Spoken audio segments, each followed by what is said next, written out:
Right, so offshore winds. Just going to go through the positives and negatives of the offshore winds and then a couple of rescue techniques. So northwesterlies, offshore, both Camber and Greystone. It's the one direction, it's not onshore on either of them. So we'd always use Camber Beach in a northwesterly wind. The wind comes over the marsh, so it's relatively clean.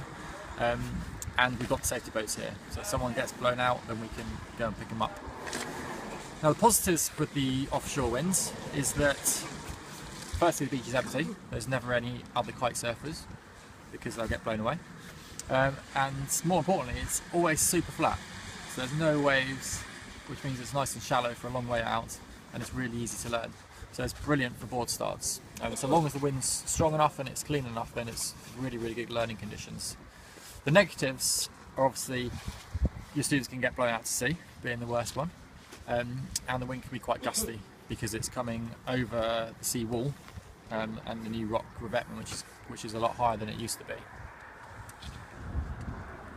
So when we're teaching, it means we have to try and stay a bit further out, try and stay away from this rock revetment, get down to low tide where the wind's a little bit cleaner, even if you're just power kiting.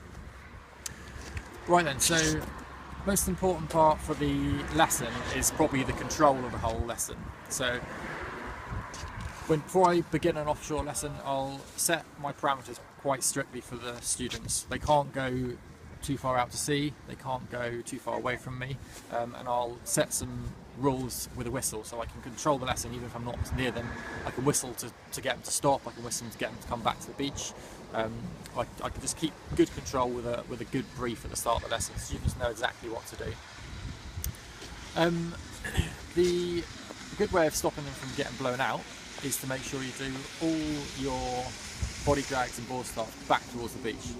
So northwesterly wind is cross offshore in this direction, like it is at the moment. So if we're only body dragging and board starting to the left, this way, we're pretty much going either back to the beach or we're just going parallel with it. That way they're not really going to get any further out, so it's going to keep it nice and safe. If they're really good, then maybe you'll go to the right, but always get them to come back into the left.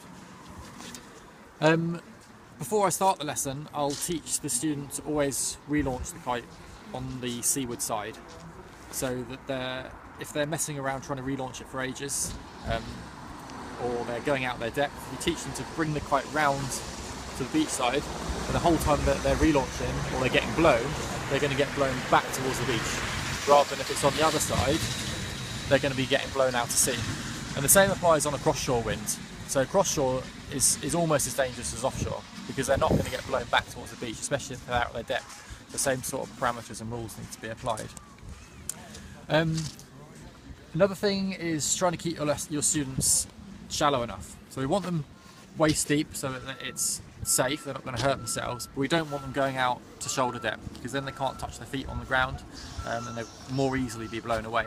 So keeping them shallow, getting them walked back towards the beach the whole time before they do their board start. If you do find they're going too far out of their depth, if the kite's either in the sky or on the water, the best thing to do is release it, put it onto the safety line so it flags out, and then you can walk back much more easily, or the instructor can walk out and help drag them in. The last thing is, it's usually a lot easier to only have one kite in the sky.